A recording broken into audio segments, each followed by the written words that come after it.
Revisemos ahora el movimiento vertical. Para el movimiento vertical vamos a revisar dos casos, la caída libre y el lanzamiento vertical.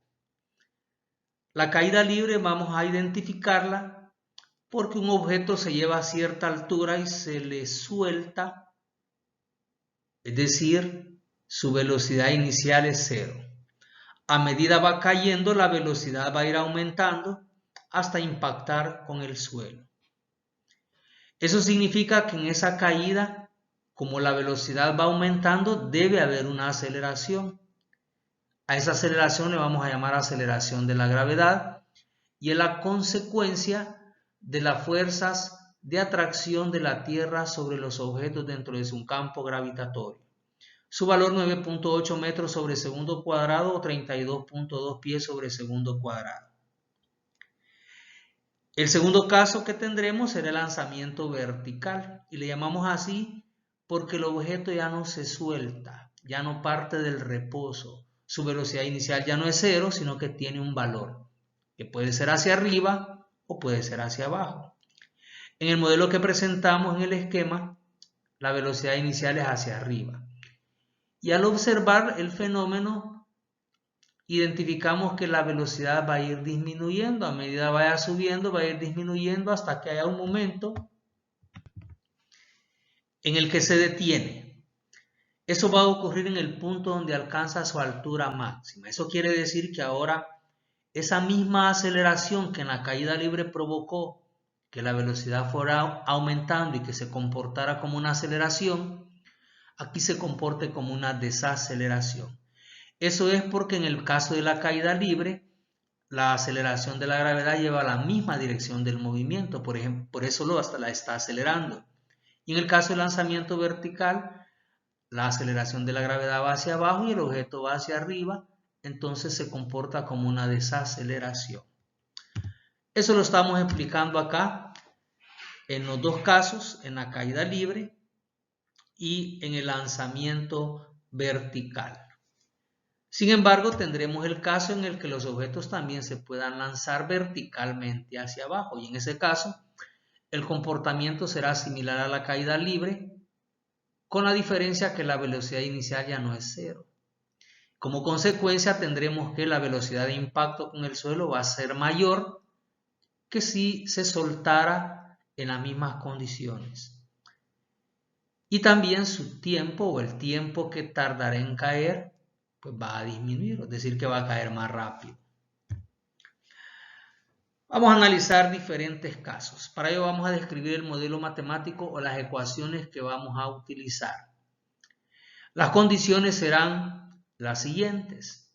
Primero, reconocer que la aceleración de la gravedad siempre va hacia abajo y que se trata de un movimiento unidimensional con aceleración constante. Por lo tanto, podemos utilizar las ecuaciones que ya conocíamos anteriormente para el movimiento acelerado. Solo que ahora tendríamos que aplicarlas a el movimiento vertical. Si pensamos que ahora el movimiento es vertical, vamos a hablar ya no del eje X, sino que del eje Y, ajustadas a estas ecuaciones que hemos recordado. La única condición va a ser que tenemos que tomar un marco de referencia que vamos a respetar y ese va a ser que el eje Y positivo va a ser el que va hacia arriba, no importa desde dónde mida, pero para aplicar las ecuaciones que vamos a usar, el eje Y positivo tiene dirección hacia arriba y por lo tanto, dentro de los datos, la aceleración de la gravedad siempre va hacia abajo y por lo tanto le vamos a poner un signo menos. Significa que las ecuaciones del movimiento serán entonces las siguientes. Posición final Y será igual a posición inicial en Y más velocidad inicial en Y por tiempo. Y ahí es donde la aceleración le ponemos el signo menos. Por eso aparece menos un medio de la aceleración de la gravedad por el tiempo al cuadrado. La segunda, velocidad final en Y igual a velocidad inicial en Y menos gravedad por tiempo. Y la tercera, velocidad final al cuadrado en Y igual a velocidad inicial al cuadrado en Y menos 2 veces la aceleración de la gravedad por el desplazamiento. Revisemos el primer caso con esas tres ecuaciones. Vamos a suponer el caso más sencillo, que un objeto se suelta desde 30 metros de altura. Queremos saber cuánto tiempo tardará en caer y con qué velocidad impacta con el suelo. Los datos, veamos cuáles serían. Ahí está el esquema. El objeto se soltó ahí arriba con una velocidad inicial 0, es decir, desde el momento que se suelta, asumimos que su velocidad inicial es 0, si no diría que se lanza. La posición inicial está a 30 metros desde el suelo, así que voy a poner el marco de referencia siempre hacia arriba, pero lo voy a ubicar en el suelo, así que el suelo va a ser 0 y por lo tanto la posición inicial que tiene este objeto ahora no es 0, ahora es 30 metros. Pero cuando el objeto vaya cayendo, la posición se va a ir reduciendo y al final cuando llegue al suelo va a estar en la posición 0. Entonces los datos serían: posición inicial 30 metros, posición final llegó al suelo, es decir 0. El desplazamiento del taller será entonces 30 metros, pero como se mueve hacia abajo y nuestro eje de referencia es positivo hacia arriba, le debo poner un menos, indicando que se desplazó hacia abajo. Y la velocidad inicial es 0. Así que para calcular el tiempo tenemos dos ecuaciones, la primera y la segunda. En la segunda, la velocidad final en y igual a la velocidad inicial en y menos gravedad en tiempo. No conocemos ni el tiempo ni la velocidad final. Es decir, no sabemos con qué velocidad impacta con el suelo. No me conviene la segunda. Usaremos la primera. Posición es posición inicial más velocidad inicial por tiempo menos un medio de la aceleración de la gravedad por tiempo cuadrado. Sustituyendo los valores, posición final es 0, posición inicial 30 metros y velocidad inicial 0. Entonces ahí está, y es 0 y velocidad inicial en y es 0. Esos dos términos se van a eliminar. Así que quedará 0 igual a y sub 0 menos un medio de la aceleración de la gravedad por tiempo cuadrado.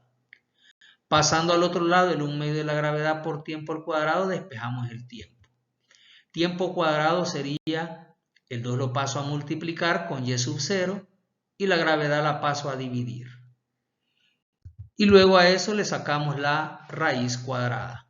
Raíz cuadrada de 2 veces y sub 0 entre gravedad serían 2 por 30 metros entre 9.8 metros sobre segundos al cuadrado. Los metros se eliminan, van a quedar dentro del radical solo segundos al cuadrado y la raíz cuadrada de segundos al cuadrado de segundos. Eso me da 2.47 segundos. Ese objeto va a tardar 2.47 segundos en caer. Ese sería el primer dato. Ahora, ¿con qué velocidad impacta con el suelo? Ahora podemos usar cualquiera de las dos ecuaciones. Por ejemplo, la segunda, que decía que la velocidad final era igual a la velocidad inicial menos la aceleración de la gravedad por tiempo. La velocidad inicial es 0, menos la gravedad, la aceleración de la gravedad, que sería 9.8 por 2.47 segundos que acabamos de encontrar. Eso nos da menos 24.2 metros sobre segundos. Eso significa que la velocidad con la que impacta con el suelo es 24.2 metros por segundo y el signo indica que va en sentido contrario al eje y, es decir, hacia abajo, que es lo lógico, ¿no es cierto? Con eso hemos terminado el ejercicio, pero podríamos comprobarlo con la otra ecuación. Velocidad final al cuadrado es velocidad inicial al cuadrado menos 2 veces la gravedad por el desplazamiento. Velocidad inicial, recuerda que era 0 porque se soltaba, así que despejamos la velocidad final. Sería la raíz cuadrada de menos 2 veces la gravedad por el desplazamiento. Y el desplazamiento era menos 30 metros por 9.8 y por menos 2. La raíz cuadrada de eso 24.2 metros sobre segundos, que lógicamente ya sabemos que van hacia abajo. Y este sería nuestro primer caso que ilustra el movimiento vertical y particularmente la caída libre.